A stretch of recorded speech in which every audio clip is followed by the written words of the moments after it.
J'estime que la Chine communiste essaye en ce moment de faire un coup d'État aux États-Unis, tout simplement pour imposer son candidat, qui est Joe Biden. Quel rôle a joué la Chine dans les élections américaines? Y a-t-il une véritable infiltration de la Chine communiste? Jean Robin, journaliste indépendant, nous livre ses analyses après 9 mois d'enquête sur l'infiltration du Parti communiste chinois à tous les niveaux de la société française. Selon lui, la France est de connivence avec le projet communiste qui pourrait conduire à la suppression de nos libertés fondamentales. Est-ce que tout d'abord, vous pourrez, s'il vous plaît, vous présenter? Oui, bien sûr. Merci à NTD France de m'offrir cette liberté d'expression. Donc, je suis journaliste indépendant depuis une quinzaine d'années environ. J'écris des livres, j'en ai écrit une quarantaine depuis 20 ans, notamment contre la gauche et le marxisme et le communisme. Donc, tout d'abord, nous allons commencer par un sujet d'actualité, les élections aux États-Unis. D'après vous, quel rôle a joué la Chine dans cette élection?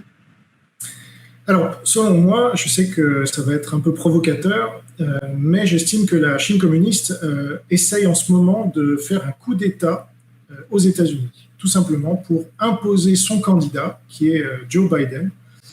On a vu avec l'affaire des laptops Hunter Biden que, en fait, la Chine communiste a piégé son fils dans différentes collusions, notamment par le chantage sexuel, et il y a bien d'autres liens dont la Chine communiste entend profiter avec Joe Biden. Et donc, avec ce coup d'État, la Chine essaye de mettre son candidat à la tête du pays. Et comme ça, elle pourra conquérir les États-Unis bien plus facilement qu'avec son armée. Donc ça, c'est Sun Tzu, et c'est aussi la guerre hors limite qu'ont théorisé 2 colonels de l'armée de l'air chinois dans leur livre « La guerre hors limite » que j'ai bien étudié. Et c'est exactement l'application de cette stratégie donc met la Chine en place, puisqu'elle n'a pas la capacité militaire de dominer les États-Unis par ce biais-là, donc elle s'y est pris autrement. Et donc on apprend très récemment que le système Dominion, par exemple, est géré apparemment depuis le Venezuela et aussi la Chine. Et donc, par ce biais-là et bien d'autres biais, on a vu toutes les émeutes qui étaient notamment motivées par George Soros et la Chine communiste. Eh bien, le Front uni essaye de déstabiliser la première puissance mondiale. C'est un coup d'État médiatique, donc un coup d'État politique qui est tenté par Joe Biden et sa famille, qui sont des corrompus, comme les démocrates d'ailleurs. Donc, ils utilisent la fraude, ils utilisent la violence, ils utilisent les médias, les réseaux sociaux pour empêcher la démocratie américaine de renouveler le mandat de son président, qui est Donald Trump, et qui est élu largement avec plus de voix qu'aucun président des États-Unis n'a jamais reçu, en tout cas républicain, avec plus de 72 millions de voix, c'est du jamais vu. Eh bien, avec ces histoires de fraude électorale, le parti démocrate, donc le parti de la Chine communiste, réussit au premier abord à avoir plus de voix. Mais là, heureusement, la Chine ne va pas réussir, la Chine communiste ne va pas réussir, puisque Trump n'a pas concédé, et il va y avoir donc ces procès qui vont lui donner victoire, puisque ça peut monter jusqu'à la Cour suprême, et c'est évidemment encore une démocratie, donc ils vont trancher en faveur des votants, des gens qui ont réellement voté, et non pas des gens morts qui auraient voté. Par exemple, on en a trouvé 10 000 dans le Michigan, ou des gens qui n'existent pas, ou des votes qui auraient été inversés. Donc, je suis confiant, et j'annonce depuis longtemps que Trump est réélu. Maintenant, c'est une question de jours ou de semaines. La semaine dernière, 13 novembre, le président Trump a décidé d'interdire aux Américains d'investir aux entreprises chinoises liées à l'armée. Quel est votre avis? Alors ça, c'est très important, et ça fait partie des nombreuses mesures qu'a pris Donald Trump pour contrer l'ampleur de la Chine communiste et la prise de pouvoir de la Chine communiste par cette guerre hors limite, donc sans les armes conventionnelles. Ils se servent de tous leurs moyens à disposition. On l'a vu avec la pandémie, qui a vraiment été le gros déclencheur, mais avant cela, ils se servaient de l'espionnage. Et donc, il y a cette histoire de Ant Group qui a essayé de faire une mise en bourse. Alors, ça s'est annulé. On ne sait pas trop si Trump y est pour quelque chose. En tout cas, c'est une très bonne chose qu'il ait empêché ce que vous avez expliqué, parce qu'il est impossible et impensable que de l'argent des Américains permette de financer, franchement, l'armée chinoise. Enfin, mais c'est comme ça que fonctionne l'armée chinoise et la Chine en général. On sait par exemple que l'agence, je crois que c'est vous qui l'avez révélé, que l'agence française de développement était financée par la Chine. Donc on en arrive à des folies, mais la Chine communiste est très maligne, on va dire, au sens du malin, parce que moi je suis chrétien, et donc ils vont se servir de tous les moyens possibles et imaginables pour prendre le pouvoir sans tirer un seul missile, et à la manière de Sun Tzu. Et donc ça en fait partie, et c'est très bien que Trump ait bloqué cela, tout comme, alors c'est dommage qu'il n'ait pas encore bloqué TikTok par exemple, ou Zoom, parce que ce sont d'autres manières de récupérer un maximum d'informations des Américains, qui ensuite pourront servir aux Chinois, aux communistes, parce qu'on prend des données des enfants par exemple, et on peut les exploiter ensuite, des enfants ou des adolescents, et on peut les exploiter ensuite quand ils grandissent. Donc ce sont des armes de destruction massive, mais d'un nouveau genre dont on n'avait pas la connaissance, tout comme la pandémie est une arme de destruction massive, non seulement des vies qu'elle tue ou qu'elle blesse, mais aussi des économies qu'elle ruine, et des conséquences sociales avec les émeutes et avec la dépression qui naît à tous les niveaux dans les populations qu'elle touche. Monsieur Trump, il a bien pris conscience la menace du Parti communiste chinois pour les États-Unis. Et quelle est la situation en France? Alors là, on enregistre au moment où Mike Pompeo est en train de rendre visite à Emmanuel Macron et à Jean-Yves Le Drian, donc, pour faire le point. Mais Emmanuel Macron est vraiment tellement dans la main du Parti communiste chinois qu'il a déjà félicité Joe Biden pour être élu alors qu'il ne l'est pas. Tout comme la Chine communiste a félicité Joe Biden, donc ça ne trompe pas. D'autres grands chefs d'État comme Bolsonaro au Brésil ou comme Poutine en Russie n'ont pas félicité Biden. Donc c'est du jamais vu qu'un président élu ne soit pas félicité par des grands chefs d'État. Donc ça démontre bien d'une part qu'il n'est pas élu, parce que ce ne sont pas les médias qui élisent les présidents jusqu'à présent. Et donc Macron lui-même est lié, alors on ne sait pas trop pourquoi, il est lié vraiment de très près au régime chinois. Jean-Pierre Raffarin, qui est la principale, on va dire, allez, je ne veux pas être méchant, mais qui est le principal, si je vais employer le terme quand même de collaborateur, parce qu'il y a un moment, il faut dire les choses.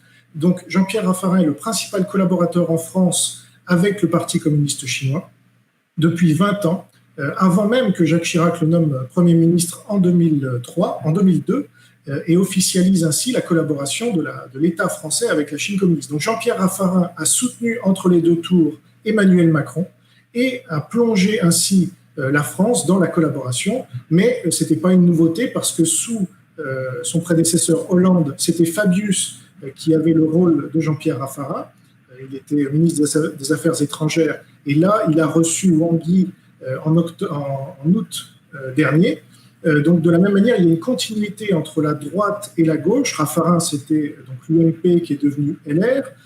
L'UMP a signé un accord, ça c'est très peu su, mais c'est fondamental, à savoir pour la collaboration de la France avec le Parti communiste chinois. L'UMP a signé un accord en 2009 avec le Parti communiste chinois. Et à tel point que Libération qualifiait l'UMP à l'époque de petit frère du Parti communiste chinois.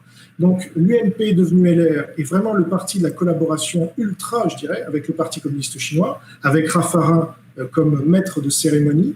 À gauche, vous aviez Fabius qui joue à peu près le même rôle, depuis moins longtemps, mais quand même depuis 10 ans, et qui a signé tous les traités bilatéraux avec la Chine communiste qu'il a pu pendant qu'il était ministre des Affaires étrangères. Depuis, il est président du Conseil constitutionnel, mais il se permet quand même de recevoir Wang Yi, ministre des Affaires étrangères. On ne sait pas trop pourquoi, sauf que voilà, parce qu'il y a des liens très forts entre les deux pays.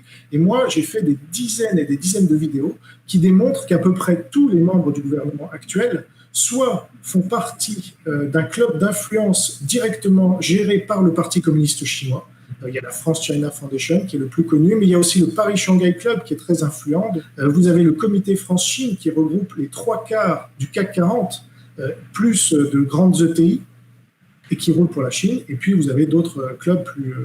mais il y a la Fondation France-Chine, qui n'est pas à confondre avec la France-China Foundation, dans laquelle vous avez Dominique Strauss-Kahn en président d'honneur, s'il vous plaît, Philippe Douste-Blazy et quelques autres. Donc, quand vous ajoutez tout cela, vous voyez que tous les ministres, par exemple Olivier Véran, qui a un rôle vraiment clé dans la gestion de cette pandémie, il est arrivé au pouvoir en tant que ministre de la Santé. Il a été nommé peu de temps après avoir été Young Leader de la France-China Foundation. C'est comme ça que ça s'est passé. Sa compagne, Coralie Dubost, est elle aussi Young Leader de la France-China Foundation. Elle est aussi membre du groupe d'amitié France-Chine à l'Assemblée nationale. Elle a fait des visites en Chine officielles. Donc tout ça, ça correspond, si vous voulez, à un système de collaboration que j'ai étudié en profondeur et qui touche à peu près tous les domaines. Ça va du niveau local. Vous avez interviewé récemment un sénateur, M. Gatti-Rollin, je crois, qui est un sénateur qui a dénoncé notamment le système des jumelages avec la Chine communiste qui permet de faire des échanges, sauf que ce n'est pas les jumelages habituels, c'est l'infiltration et l'espionnage avec la Chine communiste. Donc ça part du niveau local, là c'est plutôt la gauche qui est active, mais aussi LR.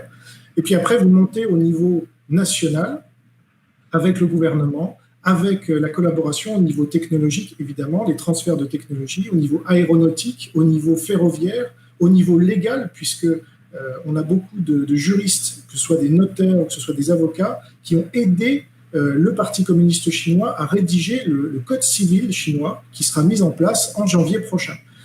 Donc ça touche à peu près tous les niveaux. Vous avez Frédérique Vidal, par exemple, la ministre de l'Enseignement supérieur et de la Recherche, qui est allée 4 fois en Chine en 4 ans, parce que l'enseignement supérieur est clé pour les communistes chinois, parce qu'ils cherchent à espionner, à avoir un maximum de technologie par ce biais-là. Donc, la France est vraiment une aide. Je crois que c'est un des pays qui collabore le plus avec la Chine communiste au niveau mondial, et depuis le plus longtemps.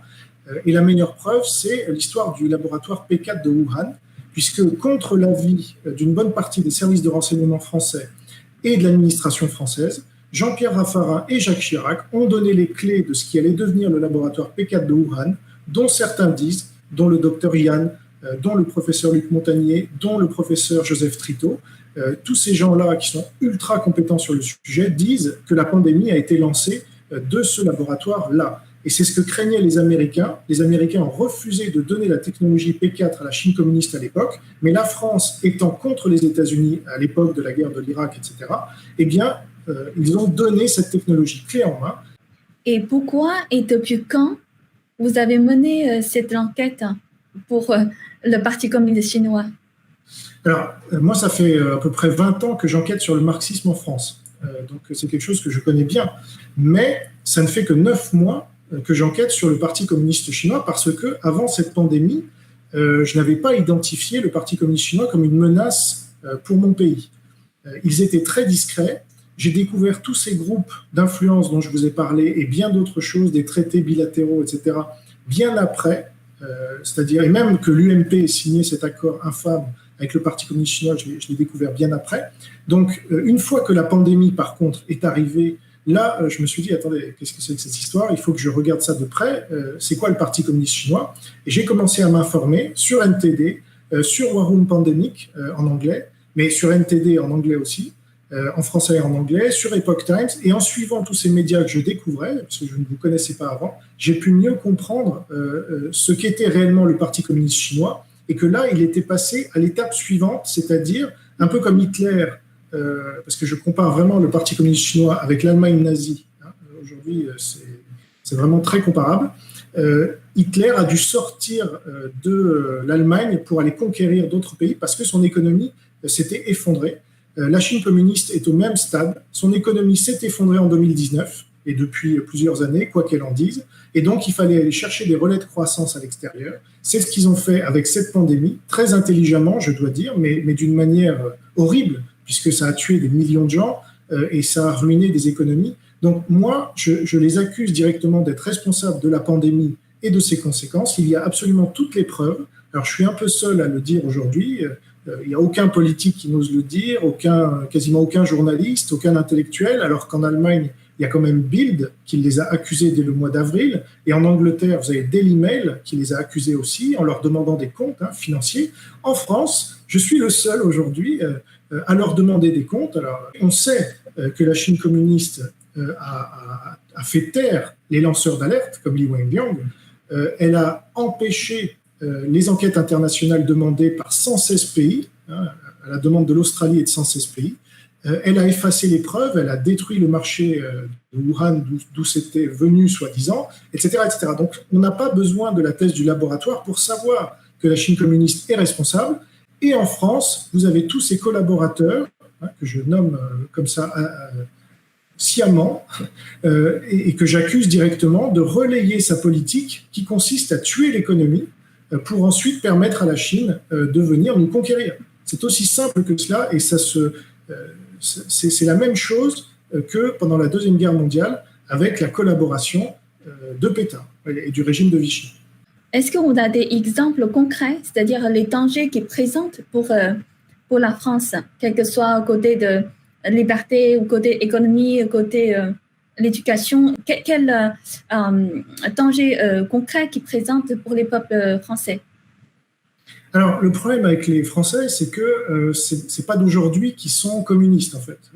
En tout cas, la France est devenue communiste. Ça fait malheureusement, depuis Robespierre, qu'on est parmi les premiers à avoir lancé cette mode de couper les têtes, vous voyez, quand on n'était pas d'accord avec nous, c'est-à-dire il faut l'égalité. Donc, malheureusement, les Français sont habitués à ce que leurs libertés fondamentales disparaissent les unes après les autres. Et ils se sont habitués, comme la grenouille qu'on porte à ébullition, selon l'expression consacrée. Donc aujourd'hui, on leur enlève encore plus de liberté qu'avant, c'est-à-dire qu'avec cette pandémie et la dictature sanitaire et économique, avec des mesures vraiment liberticides dans tous les sens, on leur enlève encore plus de liberté, notamment aux petits entrepreneurs, aux commerçants, c'est-à-dire à ceux qui ne dépendent pas de l'État pour vivre. Donc là, c'est vraiment le projet communiste qui se met en place.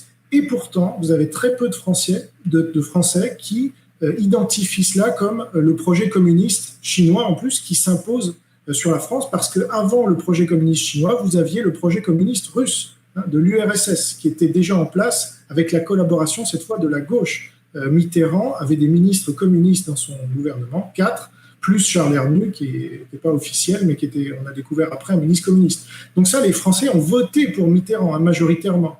Vous avez des gens aujourd'hui qui essayent de nous expliquer que tout ça, c'est un projet, c'est le gouvernement qui serait le seul responsable, alors qu'en fait, il faut bien voir que c'est la Chine communiste aujourd'hui qui a le pouvoir financier, le pouvoir de chantage. Je suis sûr, il n'y a pas de disque dur qu'on a trouvé comme pour Hunter Biden, mais je suis sûr que dans la classe politique française, vous avez des dizaines et des dizaines de gens qui sont mouillés dans ce genre de chantage et qui donc dépendent. Alors, soit ils ont été corrompus directement, ça c'est simple aussi, et la Chine fonctionne comme ça, on le sait. Donc, corruption, chantage, vous avez, et puis idéologie, parce que les dirigeants français sont très marxistes, ils sont très presque communistes dans leur esprit. Mais quand on a été habitué à tout ça comme les Français, eh bien, on s'en rend plus compte et on se dit c'est vraiment la dictature, mais on sait pas, tant qu'on ne sait pas définir de quelle dictature il s'agit, on ne sait pas combattre l'ennemi.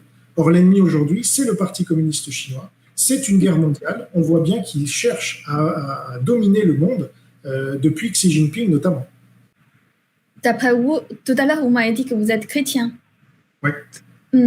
Vous pensez que c'est un combat, si on dit dans une autre dimension, on peut dire que c'est un combat entre le bien et le mal? Bien sûr. On voit bien que la Chine impose déjà chez elle la suppression de toute religion. Il faut qu'il ne reste que le Parti communiste chinois et Xi Jinping est le nouveau Dieu. Et donc, ça, ils sont en train d'imposer ça aussi en France. On le voit pour les catholiques, on leur impose de ne plus aller à la messe. Là, c'est en ce moment même. Et puis, même pour les musulmans, on voit ce qui se passe en Chine. Eh bien, il y a eu un basculement, donc en Chine, donc je rappelle, ils mettent des millions de musulmans dans des camps de concentration, du travail forcé, de la stérilisation des femmes ouïghours, des prélèvements forcés d'organes, donc vraiment des choses horribles. Eh bien, ça, c'est en train d'être importé en France après que la Chine communiste nous ait copié tout un tas de technologies. Donc c'est assez fou, mais c'est ce qui est en train de se passer malheureusement. Pendant cette période, il y a beaucoup d'Américains qui priaient pour Trump. Il y a aussi beaucoup de chrétiens ou d'autres personnes croyantes. Ils pensent que Trump, c'est quelqu'un qui a choisi par les divinités, qui est désigné par divinité pour justement défendre la justice, défendre la bonne conscience. Qu'est-ce que votre avis sur ce phénomène? Alors, on peut avoir une lecture effectivement spirituelle de ce conflit mondial et le comparer avec ce qui s'est passé pendant la Deuxième Guerre mondiale. Pendant la Deuxième Guerre mondiale, vous aviez des puissances principalement protestantes, donc l'Angleterre, les États-Unis, qui luttaient contre des puissances marxistes, on peut le dire, avant que l'URSS ne se retourne, parce qu'il était attaqué par Hitler. Mais, alors le Japon n'était pas forcément marxiste, mais le national-socialisme, c'est un projet marxiste. Aujourd'hui, nous avons à peu près la même grille de lecture, avec les États-Unis, qui est un peu le dernier pays protestant de façon majoritaire. Trump lui-même est protestant, moi-même je suis protestant. En Europe, vous avez le pays qui résiste le plus à la Chine communiste, c'est la Suède. Donc c'est un pays historiquement protestant aussi, ou plutôt luthérien. C'est les seuls à avoir viré Huawei, à avoir viré les instituts Confucius et à ne pas avoir fait le confinement. D'accord ? Donc ça, c'est un cas unique dans toute l'Europe. Donc, vous avez, une fois de plus, les communistes, les marxistes, qui essayent de dominer le monde, comme Hitler, national-socialiste, donc même socialiste national, en bon français, essayait de dominer le monde avec son projet communiste. Je crois qu'on peut le dire aussi, même si lui-même disait qu'il combattait le communisme. En fait, il était aussi communiste, il se revendiquait de Marx, etc. Donc, oui, d'un point de vue spirituel, c'est une fois de plus des gens qui croient en Dieu, comme Trump. On l'a vu beaucoup de fois avec des pasteurs qui l'aident spirituellement. Il a nommé la dernière juge en date, c'est une catholique, un peu charismatique. Donc on voit bien qu'il y a le camp d'un côté, même aux États-Unis, les républicains sont plutôt protestants, avec une minorité de catholiques, tandis que les démocrates sont marxistes, avec une minorité catholique. Voilà. Donc c'est très clair en fait quand on regarde bien d'un point de vue spirituel. Et moi j'avais pas cette lecture avant d'être converti, mais maintenant ça me paraît évident. Mm-hmm. Et en France, la plupart des médias, la plupart des personnes, quand on parle de Trump, c'est tout de suite une mauvaise image. D'après vous, qu'est-ce qu'on peut faire pour que ça peut changer, pour avoir des moyens pour les gens comprennent? Ça peut être une propagande ou dictature des médias. La seule chose qu'on puisse faire, à mon avis, c'est de développer des médias comme le vôtre, de développer des médias sur Internet et leur audience pour concurrencer les médias du système qui sont hautement subventionnés par l'État. On dit souvent ce sont des milliardaires qui tiennent l'information en France, c'est pas vrai. 90% de l'information fraîche est produite par l'État. L'AFP, Radio France, où il y a beaucoup de France China Foundation, Sybille Veil est membre de la France China Foundation d'ailleurs, et France Télévisions. Avec ces trois organes-là, vous avez 90% de l'information fraîche qui est produite en France. Les dépêches AFP, tout le monde ensuite reprend les dépêches AFP. Donc, je ne sais plus quelle était votre question, mais oui, il faut développer des médias alternatifs. La Chine communiste nous a envoyé le virus, les États-Unis, eux, nous ont envoyé Internet. C'est là où on peut voir quand même la différence entre les deux projets. Il y a un projet qui nous envoie la mort, la destruction, la maladie, etc. Et puis l'autre, ça c'est la Chine communiste, c'est le communisme en général. Et puis l'autre projet, c'est nous envoyer la liberté d'expression, la liberté d'entreprendre, les libertés fondamentales. C'est ça le projet américain. Et donc, on voit bien là qu'il y a une guerre, oui, spirituelle, une guerre au plus haut niveau entre le bien et le mal qui se mène. Et donc, la Chine est en train de rassembler toutes les dictatures au monde possible et imaginable, que ce soit en Afrique, que ce soit en Amérique latine et en Asie, évidemment, avec l'Iran, avec la Corée du Nord, etc. Et même la Russie, pour l'instant, qui est du côté de la Chine. J'espère qu'elle basculera bientôt. Et puis, les États-Unis, eux, ils essayent de faire l'alliance des démocraties. Avec notamment le Japon, l'Australie, l'Inde et quelques autres.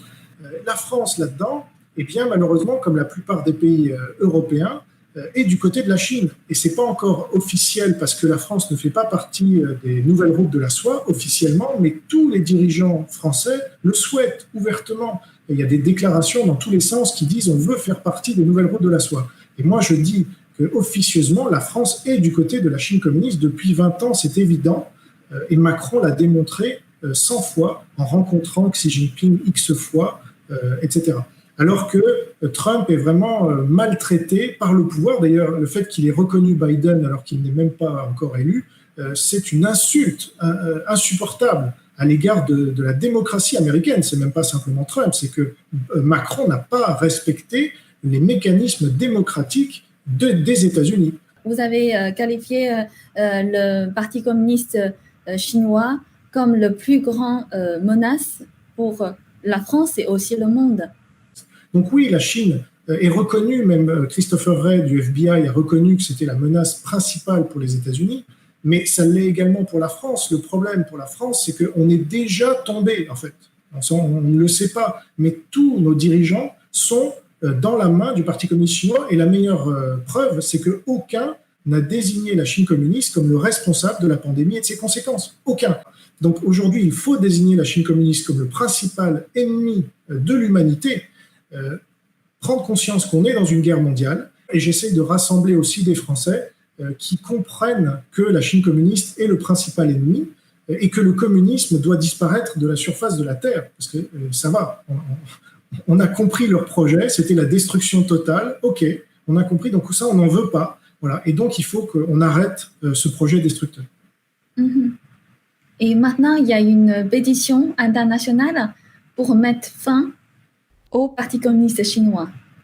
Et quand on s'en débarrassera, toute l'humanité vivra mieux. Et surtout, la Chine, c'est quand même 1,4 milliard de personnes qui sont tenues en esclavage par ce régime depuis plus de 70 ans. Il faut que ça cesse, c'est pas soutenable. On voit tout ce qu'ils sont en train de mettre en place avec le crédit social, avec les camps de concentration qui s'ouvrent les uns après les autres.